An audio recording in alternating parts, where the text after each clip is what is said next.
మేము రిక్వెస్ట్ చేస్తూ ఉన్నాము. బ్రహ్మానందం గారు, మీకు ఒక విషయం అర్థమవుతుందా? మీకు ఎంతమంది స్ట్రెస్ మీరు తగ్గిస్తూ ఉంటారు, ఎంతమందికి రిలీఫ్ ఇస్తూ ఉంటారు? అంటే ఒక డాక్టరు ఒకళ్ళకో ఇద్దరికో వైద్యం చేస్తే మీరు అసలు మొత్తం ఇలా ఒక్కసారిగా ఇంతమందికి వైద్యం చేస్తూ ఉంటారు. Thank you Manoj, thank you so much. And Sandeep please.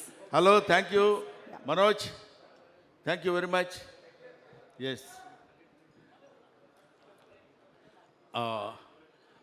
ఆహుతులైన ప్రేక్షక మహాశయులకి, మీడియా వారికి, ఎలక్ట్రానిక్ మీడియా వాళ్ళకి అందరికీ నా హృదయపూర్వకమైన నమస్కారాలు. నన్ను నిజం చెప్పమంటారా, అబద్ధం చెప్పమంటారా? నిజమే చెప్పాలంటే ప్రమాణపూర్తిగా ఈ సినిమా ఎలా ఉందో నాకు తెలియదు, కానీ ఎలా ఉందో తెలియాలంటే సినిమా చూడక్కర్లా, సోహెల్ గారిని చూస్తే చాలు. ఎందుకంటానంటే ఇప్పుడు ఒక సాంగ్ నేను చూసా, సాంగ్ బాగా చేయటం వేరు, సాంగ్ కొరియోగ్రాఫర్ చెప్పినట్టు చేయటం వేరు. సాంగ్ ప్రతి మూమెంట్లో, ప్రతి షాట్లో తన విగర్, తన కసి, తను నేను చాలా బాగా డాన్స్ చేసి చూపించాలి అన్న పట్టుదల కనపడింది. ఆ పట్టుదల సాంగులో ఉంటుంది, నటనలో ఉంటుంది, సీన్స్లో ఉంటుంది, అన్నిట్లో ఉంటుంది, సినిమా మేకింగ్లో ఉంటుంది, సినిమా సక్సెస్లో కూడా ఉంటుంది. ఆ ఒక్క సాంగ్ జారు ఈ cinema it's going to super duper hit of the cinema. ఒకటి. నెంబర్ 2, ఈ సినిమా గురించి ఇవి బ్రహ్మానందానికి పెద్ద పనేం లేదనుకుంటాను. నిన్న ఒక సినిమాకి వెళ్ళాడు, ఇవాళ ఒక సినిమాకి వచ్చాడు, వీళ్ళకి ఇదే పనేమో అనుకుంటారేమో, నాకు తెలీదు. కాకపోతే మై మోటో ఈజ్ చిన్న సినిమాలు, చిన్న ఆర్టిస్టులు, చిన్న అంటే ఇన్ ది సెన్స్ అప్కమింగ్ అని. ఎందుకంటే ఇంగ్లీష్లో ఒక మాట ఉంది, అదేంటంటే you can criticise an old man because you know what he is, don't criticise an young man because you don't know what he will be అని. కాబట్టి తర్వాత వీళ్ళు ఎలా అవుతారో ఏంటో తెలియదు. ఇప్పుడు నా ఎదురుగా కూర్చున్నాడు రోషన్ గారు, రేపొద్దున వాడు ఒక అమితాబ్ బచ్చన్ అయినా మనం ఆశ్చర్యపోవాల్సిన పని లేదు. కాబట్టి ఎప్పుడెప్పుడు ఎవరెవరు ఏమేమి అవుతారో తెలియదు. ఇలాగా చిరంజీవి గారు కూడా ఒకప్పుడు మామూలు ఒక చిన్న నటుడు మాత్రమే. ఆ తర్వాత ఎవరి స్టార్స్ ఎలా ఉన్నాయో, ఎవరి గొప్పతనం ఎలా ఉందో, ఎవరి టాలెంట్ ఎలా ఉందో, ఎవరి డెస్టినీ ఎలా ఉందో, అలా మనం దాన్ని మలుచుకుని మన కష్టం మనం చేసుకుంటూ వెళ్ళిపోతే ఎప్పటికైనా సరే నీళ్లు పడక మానవు. తవ్వుకుంటూ తవ్వుకుంటూ తవ్వుకుంటూ వెళితే ఒక్కోసారి 100 అడుగులకే పడతాయి, ఒకసారి 150 అడుగులకు పడతాయి, ఓసారి 1000 అడుగులైనా పడదు, అయినా సరే పడతాయి. ఎందుకంటే భూమిలో నీళ్లు ఉంటాయి కాబట్టి. ఎప్పటికైనా మన అదృష్టం మనకు ఉంటుంది, మన ఖాతా మనకు ఉంటుంది కాబట్టి. So I believe in that. ముఖ్యంగా ఇతను నాకు ఫోన్ చేసి, గురుగారు నేను ఇట్లా సినిమా చాలా ఇది మా వేణుగోపాల్ చెప్పాడు ఇందాక, బెక్కం వేణుగోపాల్ చెప్పాడు, దీనికి ఉన్న చరిత్ర అంతా చెప్పాలంటే అతను సినిమా తీయొచ్చు అది. కాబట్టి అది కాకుండా ఈయన పడినటువంటి బాధలు కొన్ని చిన్న టూకీగా 1-2 చెప్పేసరికి నేను డెఫినెట్గా వెళ్దామనిపించింది. కాకపోతే ఇలాంటి సినిమాలకి రావడం వల్ల ఏమో బ్రహ్మానందం వస్తే బాగుంటుంది, నలుగురికి కొంచెం ఉపయోగపడతాననే అభిప్రాయంతో వాళ్ళు ఉన్నారు. కాబట్టి అది నిజమో కాదో నాకు తెలియదు, కానీ నన్ను పిలిచినందుకు వాళ్ళకి నేను ఈ విధంగా ఉపయోగపడితే, because I became old, I became కొంచెం ఆ తర్వాత తరం వాళ్ళు వస్తున్నప్పుడు యూ కెన్, అంటే if you allow others you will become first man, if you don't allow others you will become last man. కాబట్టి I don't want to be a last man, I want to be first man. కాబట్టి మనం ముందు అలా వెళ్ళిపోతున్నప్పుడు వెనకాల వాళ్ళు వస్తుంటారు, we should allow them. అప్పుడే మనం గొప్పవాళ్ళం అవుతాం, గొప్పవాళ్ళ ఉంటాం అనేటువంటి భావన. కాకపోతే చిన్న రిక్వెస్ట్ ఏంటంటే, నన్ను ఎవరైనా ఫంక్షన్ పిలవాలంటే దయచేసి ఇంటికి వచ్చి పిలవండి, మరీ ఫోన్లో చెప్పి రండి అంటే బాగుండదేమో. బ్రహ్మానంద గారు మీరు 7:30కి అక్కడ ఉంటే సరిపోద్ది, నేను మళ్ళీ ఫోన్ చేసి చెప్తాను మీకు.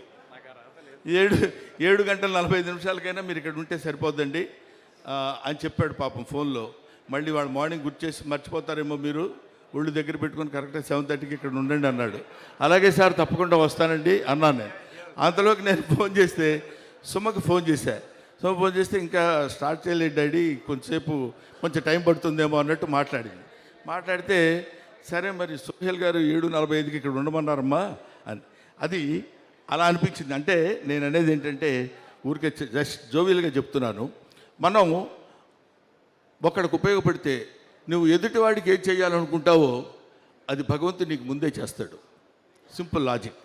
నువ్వు ఎదుటివాడికి ఏం చేయాలనుకుంటావో అది భగవంతుడు నీకు ముందే చేస్తాడనడానికి ఆ కసి ఎప్పుడూ ఊరికే పోదు. డెఫినెట్గా సోహెల్లో ఉన్నటువంటి ఆ పట్టుదల, ఆ కసి ఎప్పుడైనా సరే కొట్టాలండి. అది డెఫినెట్గా ఇల్లు hit the headlines in this year. I believe in that.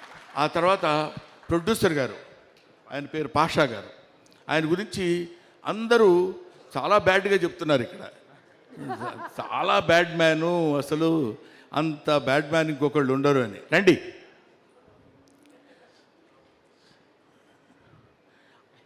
ఎందుకంటే ఇలాంటి వాళ్ళు సినిమాలు నమ్మి, స్టోరీస్ నమ్మి, కథను నమ్మి సినిమాలు తీసేవాళ్ళు అతి తక్కువ మంది, అతి కొద్ది మంది, అతి అరుదైన మంది ఉంటారు. అటువంటి వాళ్ళలో పాషా దీనికి ఇంతటి శ్రద్ధ తీసుకుని ఇది చేశాడు అంటే డెఫినెట్గా అందులో ఏదో ఒక అద్భుతమైనటువంటి విషయం ఉండే ఉంటుంది. కాన్ఫిడెన్స్.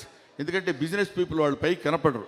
ఊరికేదో సినిమాల్లో సంబంధం లేనట్టు ఏదో మెదలకుండా అమాయకంగా అలా ఉంటారు. కానీ ఎక్కడ ఏది పెడితే ఎంత వస్తుందో మొత్తం తెలిసినటువంటి వీళ్ళు చాలా గట్టోళ్ళు వీళ్ళు. సో ఇది తర్వాత ఇందాక రైటర్ ఒక ఆయన పేరు రాకేష్ మరి రెచ్చిపోయాడు అసలు టోటల్గా. అరే అదే ఏంటి సోయల్ మందేరా లైఫ్ అని. Very good. I wish all the best Rakesh. డెఫినెట్గా మా లక్ష్మీ భూపాల్ ఉన్నాడు, తను ఏది ఉన్నది ఉన్నట్టు నిష్కర్షగా మాట్లాడగలిగినటువంటి రైటర్. ముఖ్యంగా అతనిలో నాకు నచ్చిన పాయింట్ ఏంటంటే రాకేష్ చాలా బాగా రాశాడు ఈ సినిమాకి డైలాగ్స్, నేను విన్నాను ఇందాక అన్నప్పుడు అతని పెద్ద మనసు మనకు అర్థమైంది. ఎందుకంటే నెక్స్ట్ వచ్చే కుర్రాళ్ళని మనం అప్రిషియేట్ చేయటం అనేది నేర్చుకోవాల్సినటువంటి విషయం. ఆడ మొహం ఆడేం చేస్తున్నాను, ఆడ బాగుంది, ఆడ ఏముందండి అనేటువంటి ఆ చీప్ మాటలు మనం మాట్లాడకుండా మనం ఎలా అయితే ఉన్నామో, మనం అత్తా ఒకింటి కోడలేలాగా మనం కూడా ఒకప్పుడు చిన్నపిల్లలమే, చిన్న ఆర్టిస్టులమే, డైరెక్టర్ అని పిలిస్తే సార్ సార్ సార్ అని వెళ్ళిపోయిన వాళ్ళమే. ఇవాళ ఏజ్, అనుభవం ఇవన్నీ పెద్ద ఇచ్చేవాం కాబట్టి మనం కూడా చాలా గొప్పవాళ్ళుగా ఉన్నప్పుడు రేపొద్దున దే విల్ బికమ్. అందుకనే man is nothing but the combination of flesh and blood, he is the combination of problems అన్నాడు ఒక మహానుభావుడు. ఎందుకంటే మనకు ఎన్నో సమస్యలు వస్తుంటాయి. ఆ సమస్యలన్నింటినీ ఎదుర్కొని నిలబడి మళ్ళీ ఒక్క దెబ్బ కొట్టి దిస్ ఈజ్ మీ, ఇది నేను అని ప్రూవ్ చేసుకునేటువంటి స్థితి కలుగుతుంది. ముఖ్యంగా బూట్ కట్ బాలరాజు అందరికీ ఇస్తున్నావు ప్యాంట్లు, ఒక్కళ్ళకైనా? ఓకే, నేను ఎవరికైనా నమ్ముకుందామని, ఎందుకంటే నువ్వు ఇచ్చే ప్యాంట్ నాకు సరిపోదు. సో ఈ బూట్ కట్ బాలరాజు అనే ఈ సినిమా సూపర్ డూపర్ హిట్ అవ్వాలని మనస్ఫూర్తిగా కోరుకుంటున్నాను. ఇందాక మాట్లాడిన వాళ్ళలో ఒకతను ఉన్నాడు, అది చూస్తేనే భయం వేస్తుంది. ఎందుకంటే ఎక్కువ కాదు, అసలు మాట్లాడలేదు. గోకుల్ భారతి డిఓపి. అమ్మో, అసలు అతను ఎలా ఉన్నాడో అంత అద్భుతంగా తీసుంటాడు ఫోటోగ్రఫీ. మది గారి దగ్గర అసిస్టెంట్ అండ్ ఇప్పుడు దీనికి మనకి డిఓపిగా రియలీ నేను చూశాను కొన్ని సీన్స్ అవి చూసినప్పుడు. అద్భుతమైన photography DOP. So I wish him all the best. You will have bright future my dear DOP. So of course నేను అందరినీ కవర్ చేశాను అనుకుంటున్నాను. ఏమైనా నాకు ఇలాంటి అవకాశం నాకు కల్పించడం, ఎందుకంటే నేను మీ అందరికీ ముఖ్యంగా యంగ్స్టర్స్కి ఉపయోగపడాలనే నా ఈ కోరిక నెరవేర్చినందుకు మీకు మనస్ఫూర్తిగా ధన్యవాదాలు తెలియజేసుకుంటూ, ఎవరైనా కావాలనుకుంటే ఇంటికి వచ్చి పిలవండి. Thank you.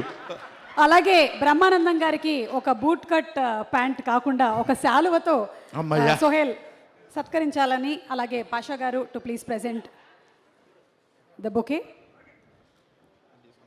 బ్రహ్మానందం గారు, మీరు చెప్పినవన్నీ బాగున్నాయి కానీ ఒకదాంతో మాత్రం మేము ఏకీభవించట్లేదు. మీరు ఐఎమ్ బికమింగ్ ఓల్డ్ అన్నారు. మీరు వినాల్సినటువంటి మాట కాబట్టి you will never become old. You and I can never become old. ఆ సంగతి నీకు తెలుసు. You also never become old. Old is gold అని చాలామంది అంటారు, కానీ దానికి ఎక్స్టెన్షన్ ఏంటంటే గోల్డ్ నెవర్ బికమ్ ఓల్డ్ కదా. కాబట్టి ముఖ్యంగా దర్శకులు, ఇందాక నాకు దీనికి ఎక్కడ కనపడలేదు, ఎక్కడున్నారు? శ్రీకోనేటి అంటే నాకు కనపడాలి ఆయన. అంటే నా హైటేనా నువ్వు? దా. ఎందుకంటే ఈ మధ్య అందరం మన పొట్టోళ్ళని తగులుతున్నాం. నిన్న ఏఎం రత్నం గారు తగిలారు, ఇప్పుడు ఈయన. మేమందరం మామూలుగా ఇట్లా కనపడతాం తప్ప చాలా విషయం ఉన్నవాళ్ళం అని చెప్పడానికి చాలా బాగా తీశారండి. It's very nice, very good looking shorts and all that. ఎందుకంటే డైరెక్టర్కి మంచి స్టఫ్ దొరకాలి, మంచి భోజనం దొరికినప్పుడు చేయడానికి ఉంటుంది తప్ప ఏదో 2 పచ్చడి మెతుకులు వేస్తే ఏం తిరగలవు. సోహెల్ లాంటి వాడు తగిలాడు, పాషా లాంటి ప్రొడ్యూసర్ తగిలాడు. కాబట్టి ఈ సంవత్సరం మీదే. Thank you very much. నా సెలవు నాకు ఇస్తే తీసుకొని వెళ్ళిపోతాను. చిరునవ్వుకి చిరునామా అయిన మా బ్రహ్మానందం గారికి మరొకసారి ధన్యవాదాలతో చిరు సత్కారం, felicitation. Thank you so much. ఈరోజు బూట్కట్ బాలరాజు టీంని ఎంకరేజ్ చేయడానికి ఇక్కడికి వచ్చినందుకు చాలా చాలా సంతోషం Brahmanandam garu. Sohel, you made Sohel's day. ఎందుకంటే ఇలాంటి వాళ్ళకి ఎంకరేజ్మెంట్ చాలా కావాలి, విజిబిలిటీ కావాలి, సినిమా వస్తుందని తెలియాలి. దానికి మీరు తోడ్పడినందుకు మరొకసారి ధన్యవాదాలు తెలియజెప్తూ ఉన్నాము. Thank you so much Brahmanandam గారు.